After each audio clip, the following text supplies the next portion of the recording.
17 years. Think about that number. Not 17 minutes, not 17 days, not 17 months, 17 years. That's how long it took Lionel Messi to reach the dream he'd been chasing since he was a little kid with a ball at his feet. A dream that millions of people had, but only one man would pay the price for. And here's the truth. Most people quit way before the finish line. They want it fast. They want it easy. But the dream doesn't care about your timeline. It doesn't care about your comfort. The dream only cares about this. Are you willing to suffer for it? Messi wasn't supposed to make it. When he was a kid, doctors told him he had a growth hormone deficiency. He was too small, too fragile, too weak. Clubs didn't want to pay for his treatment. Even in Argentina, people doubted him. But here's the first rule of chasing greatness. Nobody else is going to believe in you until you believe in yourself. So what did Messi do? He kept working, he kept grinding, he kept showing up. And that's the war we all face. The world tells you you're not enough. You don't have what it takes. You're too slow, too poor, too broken, too late. But therefore, what's the choice? You either accept it or you fight back. Messi fought back. When Barcelona gave him a chance, it wasn't glory right away. It wasn't trophies, golden boots, or people chanting his name. It was long nights. It was injections in his legs every single day as a kid, just to keep growing. It was being away from home, away from family, away from everything familiar. That's the grind nobody sees. Everybody sees the highlights, the goals, the celebrations. But nobody wants the lonely nights, the pain, the sacrifice. And therefore, most people never get what they want because they only love the dream. They don't love the fight that comes with it. Year after year, Messi got closer. League titles, Champions League trophies, Ballon d'Or awards. People called him the greatest of all time. But there was one thing missing. The World Cup. That's the mountain he couldn't climb. He came close in 2014. Argentina reached the final, 90 minutes away from glory. But Germany took it. Messi walked away with the golden ball, but his face told the truth. He didn't want recognition, he wanted the trophy. And therefore doubt grew louder. Critics said he was only great in Barcelona, not for Argentina. They said he couldn't lead his country. They said he would never win the World Cup. He lost finals. Not one, not two, but multiple. Copa America heartbreaks, fans turning on him, headlines questioning him. And in 2016, after another crushing defeat, Messi quit. He said he was done with the national team. Think about that. The greatest player in the world. Broken enough to walk away. But here's the truth. Quitting is easy when the pain is fresh. Anyone can walk away when it hurts. The real test is what you do after the wound. Do you let it own you, or do you rise back up?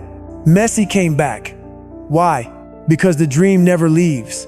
Even when you try to bury it, it doesn't die. It sits in your chest, clawing at you, whispering, "You were born for this." The grind continues. Messi could have stayed comfortable in Barcelona. He could have racked up stats, kept collecting trophies, lived the easy life. But easy never built greatness. Easy never made history. So he kept chasing the one thing that mattered. Year after year, failure after failure, 17 years. That's what separates him. That's why people remember him. Not because he won, but because he refused to stay broken. And therefore, when Qatar 2022 came, it wasn't just another tournament.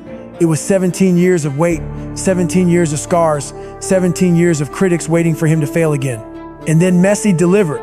Game after game, he carried Argentina. He scored, he assisted, he led. He fought like a man who knew this was his last chance to finish the story. The final against France was chaos, a war, momentum swinging back and forth. Messi scores. France strikes back, extra time, penalties. The kind of match that breaks weak minds and crushes weak hearts. But not Messi. Not this time.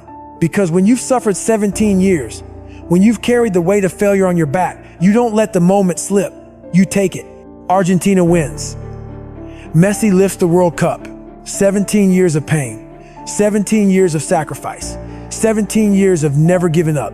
That's what it took. So what's the point of this? Why am I telling you this story? Because too many of you want the reward without the suffering. You want the win without the wounds. You want the dream without the years. But the dream is not free. The dream demands pain. The dream demands failure. The dream demands that you show up over and over, long after the excitement is gone. Messi didn't get there because he was born talented. He got there because he refused to quit. when quitting was the easy option. He got there because he was willing to take 17 years of setbacks for a few moments of glory. And here's where I challenge you. What's your World Cup? What's that one thing you say you want but keep making excuses about? Stop lying to yourself. Stop waiting for the perfect time. Stop waiting for support. If you're serious, start today. And if you're ready to commit for the next 30 days, hit that subscribe button right now. Let that be your first step. Because one day turns into a week into a year, and before you know it, you've built 17 years of unstoppable momentum. Messi's story isn't about football. It's about life. It's about refusing to let the world define you. It's about carrying scars and still walking forward. It's about saying, I will not stop until I finish what I started. 17 years. That's how long it took him to fulfill his dream. So what are you willing to give 17 years to? Because if you're only willing to give 17 days, or 17 weeks, or even 17 months, you'll never get there. The dream doesn't bend for your schedule. The dream waits until you've proven yourself worthy. Stay hard. And if you're ready to fight for your dream the way Messi did, hit that subscribe button, because your war starts today.